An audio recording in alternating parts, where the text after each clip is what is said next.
दलित कट्टर सनातनी थे, हैं और रहेंगे। दलितों को तोड़ने वाला कोई माइकल पैदा नहीं लिया है कि आरजेडी की सरकार बने तो आरजेडी वाले अपने से 30-40 मंत्रालय रख ले और लोगों को छुछू का मुरब्बा पकड़ा दे, ऐसा अब नहीं चलने वाला।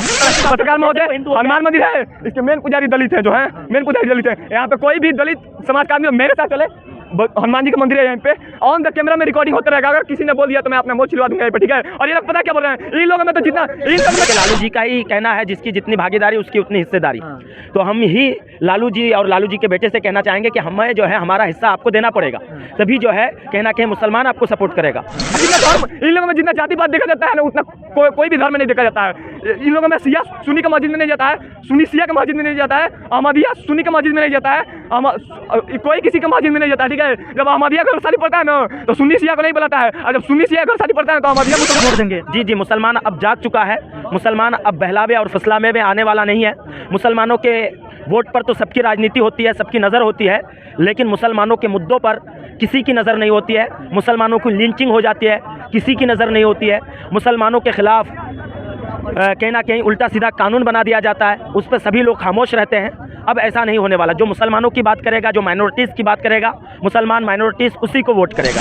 नहीं मानते हैं। उन्होंने लिखा था अपने किताब में कि मतलब पार्टीशन ऑफ इंडिया में लिखा था कि इस्लाम कभी भी देशभक्त नहीं हो सकता, इस घर को अपने किराए का घर मानता है। मतलब हम लोग बाबा साहब के रास्ते पर चलने वाले हैं। तो बाबा साहब बताइए क्या लिखे थे उन लोगों के बारे में। वो हमारी पार्टी है कहीं ना कहीं, और वो दबे कुचलो दलित और मुस्लिम की पार्टी है, यानी वो सताए हुए की पार्टी है, वो पीड़ितों की पार्टी है, वो मजलूमों की पार्टी है, वो शोषित वंचित दलितों की पार्टी है।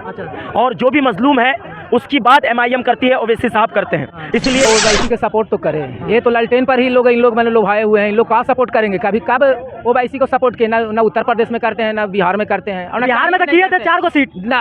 अभी जस्ट दिल्ली में हुआ ना इलेक्शन जी का, अगर मुसलमान सपोर्ट करता तो ओवैसी का पार्टी 5 से 7 सीट जीत जाता आराम से, लेकिन क्यों नहीं किया। अब ये शोषण किसका नहीं हुआ है महाराज। 1990 में जाके देखिए, जाति के नाम पे 1990 में जाके देखिए, जाति के नाम पे 725 भुइयार बाबर राजपूत समाज के लोग को मार दिया गया जाति के नाम पे। तो उनका शोषण नहीं हुआ है। आज तक किसी बाबर राजपूत भुइयार के नाम से सुने कि मेरा शोषण हुआ है। यानी पार्टीशन ऑफ इंडिया में 282 नंबर पेज पर लिखा हुआ है कि मुसलमान कभी देशभक्त नहीं हो सकता, देश को अपने किराए का घर मानता है। तो बताइए भीमराव अम्बेडकर इनके साथ कैसे हो गए, दलित इनके साथ कैसे हो गए, बताइए तो क्या समाज ओवैसी साहब को सपोर्ट बहुत हद तक करता भी है और इंशाअल्लाह आगे करेगा। और उम्मीद है, अभी जो है कहना कहीं उन लोग 70 सालों से उन लोग के जहन को जो है गुलाम बना दिया गया था, तो इसी वजह से कहना कि उन लोग जहनी गुलाम कहना कहीं बने हुए हैं, तो उसको उतारने में थोड़ा वक्त लगेगा। और धीरे धीरे कहना कहीं मुस्लिम समाज हो, दलित समाज हो, इस चीज़ को समझ रहे हैं कि कौन हमारा नेता है और कौन हमारा नेता नहीं। हमेशा वो दूसरे को बीजेपी की बी टीम बोलते हैं और बोलते हैं कि इसकी वजह से जो है बीजेपी को फायदा होता है। तो तुम भी कोई ऐसी पार्टी खड़ा कर दो ना भाई, जिसकी वजह से आरजेडी को फायदा हो, जिसकी वजह से कांग्रेस को फायदा हो। बताइए भाई, जब अपने में नाकामी हो ना, जब कहते नहीं कि नाचना ना आए तो आंगन टेढ़ा, नाचना आए तो आंगन टेढ़ा, तो वही वाली बात है। उन लोग को सही से मुद्दों पे उन लोग की नज़र है नहीं, इलेक्शन लड़ना जानते नहीं है, किसी को भागीदारी हिस्सेदारी देना जानते नहीं है, सिर्फ यादव और अपने परिवार को सब कुछ दे देंगे। तो भाई कहाँ से बिहार की जनता उन पर भरोसा करेगी। दलित का नाम, दलित को क्या गलत रास्ते पे, अपने धर्म के रास्ते पे ले जाते हैं, दलित का नाम ले रहे हैं। दलित लोग, समाज के लोग कट्टर सनातनी है, थे और रहेंगे। वही कर रहे हैं आप भी। हम भी तो वही कर रहे हैं। कोई दलित समाज के आदमी चले मंदिर में, अगर कोई दिक्कत हो तब ना बोलिएगा। देखिए यही लोग है ना, 2 आदमी मिल के, 2 आदमी ओवैसी और चंद्रशेखर राव, दोनों आदमी मिले हुए हैं, दोनों एक ही थाली के चट्टे बट्टे हुए हैं। दलित समाज को गलत रास्ते पे ले जाने की जबरदस्त कोशिश की जा रही है, ठीक है, जबकि कोई जाने नहीं चाहता है। बाबा साहब अम्बेडकर को पूछिए, मानते हैं बाबा साहब अम्बेडकर को मानते हैं। बिहार में जो माहौल चल रहा है, राजनीतिक माहौल, गर्मा गर्मी के माहौल में, यहाँ पूरा भारत की यहाँ पे नजर है। इस चुनाव में, अब की बार चुनाव में किसका नैया पार लगता है वो जनता से पूछते हैं। आइए, इस बार बिहार में किसकी सरकार? जी, इस बार जो है बिहार में कुछ नया चाहते हैं हम लोग, और जिसकी भी सरकार रहे, ऐसी सरकार रहे जिसमें हर किसी की हिस्सेदारी बराबर की रहे, क्योंकि जातीय जनगणना भी हो चुका है और किस जात और किस मज़हब की कितनी आबादी है सबको पता भी चल चुका है। तो इसलिए मैं कहना चाहूँगा कि किसी की भी सरकार हो, लेकिन सबको हिस्सेदारी बराबरी का मिले। ऐसा ना हो कि आरजेडी की सरकार बने तो आरजेडी वाले अपने से 30-40 मंत्रालय रख ले और लोगों को छुछू का मुरब्बा पकड़ा दे, ऐसा अब नहीं चलने वाला। क्योंकि अब लोग जाग चुके हैं और अपनी ताकत को पहचान चुके हैं। यानी कि इस बार आप 18% है जी। तो आपका भागीदारी होना चाहिए। जी जी, क्योंकि लालू जी का ही कहना है जिसकी जितनी भागीदारी उसकी उतनी हिस्सेदारी। हाँ।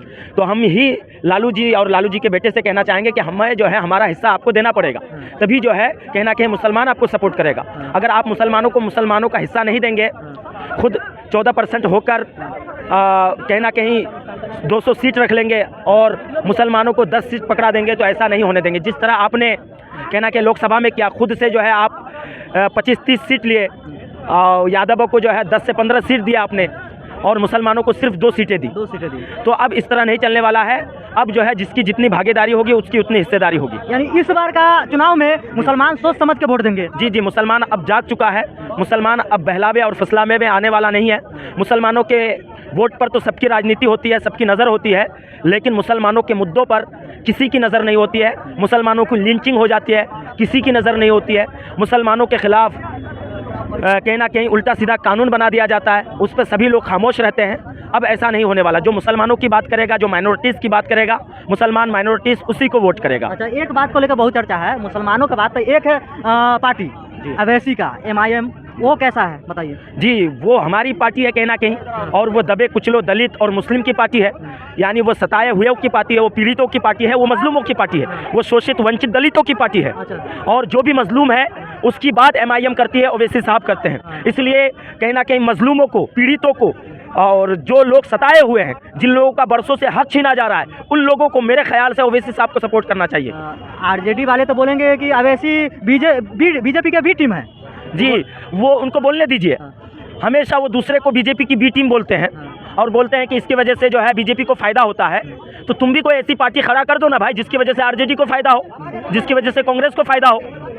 बताइए भाई, जब अपने में नाकामी हो ना, जब कहते नहीं कि नाचना ना आए तो आंगन टेढ़ा, नाचना आए तो आंगन टेढ़ा, तो वही वाली बात है। उन लोग को सही से मुद्दों पे उन लोग की नज़र है नहीं, इलेक्शन लड़ना जानते नहीं है, किसी को भागीदारी हिस्सेदारी देना जानते नहीं है, सिर्फ यादव और अपने परिवार को सब कुछ दे देंगे। तो भाई कहाँ से बिहार की जनता उन पर भरोसा करेगी। इस बार के चुनाव में यानी कि MI समीकरण नहीं रहेगा, इस बार विकास और हिस्सेदारी देख के वोट पड़ेगा। जी जी हाँ, जो भी जिसकी बात करेगा, अगर कोई सताया हुआ, अगर कोई दलित है, अगर कोई माइनॉरिटी में से है, उसके ऊपर जुल्म हो रहा है, उसके खिलाफ अगर आप उसके जुल्म के खिलाफ उसके लिए आप लड़ाई लड़ोगे तो आपको सपोर्ट किया जाएगा, आपका स्वागत है। आप अगर इस तरह की लड़ाई नहीं लड़ते हैं तो आपको सपोर्ट नहीं किया जाएगा। और मेरा जहाँ तक जाति मानना, मेरा व्यक्तिगत ये मानना है कि अब तो कहना कि माइनॉरिटीज़ को, दलितों को, शोषितों को, वंचितों को जो है ओवैसी साहब को सपोर्ट करना चाहिए, क्योंकि ओवैसी साहब जो है कहना कि बाबा साहब भीमराव अम्बेडकर के विचारधारा वाले आदमी है, और वो कहना कि मजलूमों की बात करते हैं, वो कहना कि दलितों की बात करते हैं, और उनका नारा भी है जय मीम जय भीम। उनका नारा भी है वो दलितों को। तो अब दलित और मुसलमानों को एक होकर ओवैसी साहब को सपोर्ट करना चाहिए। क्या लगता है अब बिहार में दलित और मुसलमान को एक होके जो अवैसी का पार्टी है उसको सपोर्ट करना चाहिए? पहले मुसलमान जो है ना वो ओवैसी का सपोर्ट तो करे। ये तो लालटेन पर ही लोग इन लोग मैंने लोभाए हुए हैं। इन लोग कहाँ सपोर्ट करेंगे? कभी कब ओवैसी को सपोर्ट किए? ना उत्तर प्रदेश में करते हैं, ना बिहार में करते हैं। और बिहार में तो किए थे 4 सीट ना। अभी जस्ट दिल्ली में हुआ ना इलेक्शन जी का, अगर मुसलमान सपोर्ट करता तो ओवैसी का पार्टी 5 से 7 सीट जीत जाता आराम से, लेकिन क्यों नहीं किया? क्या लगता है आपके समाज अवैसी जी को सपोर्ट नहीं करते हैं? जी, हमारा समाज ओवैसी साहब को सपोर्ट बहुत हद तक करता भी है और इंशाअल्लाह आगे करेगा। और उम्मीद है, अभी जो है कहना कहीं उन लोग 70 सालों से उन लोग के जहन को जो है गुलाम बना दिया गया था, तो इसी वजह से कहना कि उन लोग जहनी गुलाम कहना कहीं बने हुए हैं, तो उसको उतारने में थोड़ा वक्त लगेगा। और धीरे धीरे कहना कहीं मुस्लिम समाज हो, दलित समाज हो, इस चीज़ को समझ रहे हैं कि कौन हमारा नेता है और कौन हमारा नेता नहीं है। अच्छा, कन्हैया कुमार जो नाम क्यों लिया है? दलित का नाम, दलित को क्या गलत रास्ते पे, अपने धर्म के रास्ते पे लेते हैं, दलित का नाम ले रहे हैं। दलित लोग, समाज के लोग कट्टर सनातनी है, थे और रहेंगे। हाँ। और जो लोग बोलेगा ना दलित कोई दलित नहीं होता, आदमी कर्म के हिसाब से और आर्थिक स्थिति के हिसाब से। दलित समाज जो आप कह रहे हैं कि कट्टर सनातनी थे और कट्टर सनातनी है, तो फिर उनके मंदिर के अंदर जाने से आप लोग काहे फिर मंदिर को गंगा से कहाँ पे है? राजस्थान के नेता प्रतिपक्ष राम मंदिर गए, तो उसके 2 दिन बाद 1 दिन बाद जो है वो मंदिर को धुलवाया जाता है, और मंदिर का पंडित आकर बोलता है कि भाई आप किसी भी दलित को जो है मंदिर के अंदर घुसने मत दीजिए, अगर वो घुसते हैं तो हमारा धर्म नष्ट होता है। पत्रकार महोदय, हनुमान मंदिर है, इसके मेन पुजारी दलित है, जो है मेन पुजारी दलित है। यहाँ पे कोई भी दलित समाज का आदमी मेरे साथ चले, हनुमान जी का मंदिर है यहाँ पे, ऑन द कैमरा में रिकॉर्डिंग होता रहेगा। अगर किसी ने बोल दिया तो मैं अपना मुंह छिलवा दूंगा यहाँ पे, ठीक है? और ये लोग पता क्या बोल रहे हैं, इन लोगों में जितना धर्म, इन लोगों में जितना जातिवाद देखा जाता है ना, उतना कोई भी धर्म में नहीं देखा जाता है। इन लोगों में शिया सुन्नी का मस्जिद में नहीं जाता है, सुन्नी शिया का मस्जिद में नहीं जाता है, अहमदिया सुन्नी का मस्जिद में नहीं जाता है, कोई किसी के मस्जिद में नहीं जाता, ठीक है। जब अहमदिया का शादी पड़ता है ना तो सुन्नी शिया को नहीं बुलाता है, और जब सुन्नी शिया का शादी पड़ता है तो अहमदिया मुसलमान क्या लग रहा है ये ठीक है कि शिया सुन्नी के मस्जिद में नहीं जाता, सुन्नी शिया के मस्जिद में दिया जाता है जाने ये भेदभाव कहाँ तक ठीक है? ये आरोप तो लगा ही सकते हैं, इस आरोप रही है, हकीकत में है, तो ठीक है। जमीनी स्तर पर है हकीकत। ठीक है, आप शिया बन के जो है किसी सुन्नी की मस्जिद में जाइएगा, आपको अगर लोटा दिया जाता है तो फिर मुझे कहिएगा। आप इस बात को मानते हैं ना, तो ठीक है, आप किसी दिन वो भेष और भूसा धारण कर लीजिए। वही कर रहे हैं आप भी, हाँ। हम भी तो वही कर रहे हैं। कोई दलित समाज के आदमी चले मंदिर में, अगर कोई दिक्कत हो तब ना बोलिएगा। देखिए यही लोग है ना, दो आदमी मिलके, पहले दो आदमी ओवैसी और चंद्रशेखर राव, दोनों आदमी मिले हुए हैं, दोनों एक ही थाली के चट्टे बट्टे हुए हैं। और दलित समाज को गलत रास्ते पे ले जाने की जबरदस्त कोशिश की जा रही है, ठीक है, जबकि कोई जाने नहीं चाहता है। बाबा साहब अम्बेडकर को पूछिए, मानते हैं? बाबा साहब अम्बेडकर को मानते हैं? बाबा साहब क्यों नहीं मानते हैं? मानते हैं। उन्होंने लिखा था अपने किताब में कि मतलब पार्टीशन ऑफ इंडिया में लिखा था कि इस्लाम कभी भी देशभक्त नहीं हो सकता, इस घर को अपने किराए का घर मानता है।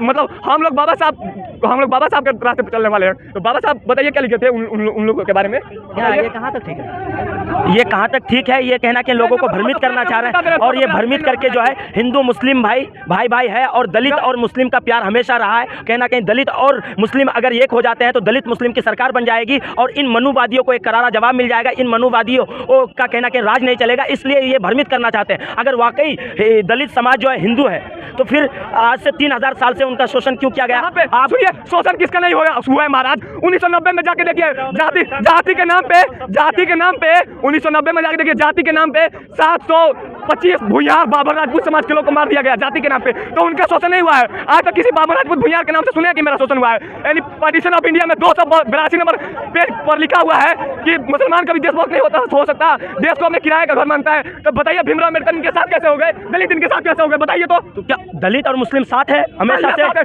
दलित कट्टर सनातनी थे, हैं और रहेंगे। दलितों को तोड़ने वाला कोई माइकल पैदा नहीं लिया है। तो क्या दलितों के यहाँ तोड़ा जा रहा है? अच्छा बताइए, दलित और मुस्लिम समीकरण अगर पैदा होगा तो इसमें तोड़ने वाली बात कहाँ है? इसमें दलितों को हक मिलेगा, दलित और मुस्लिम मुख्यमंत्री बनेगा।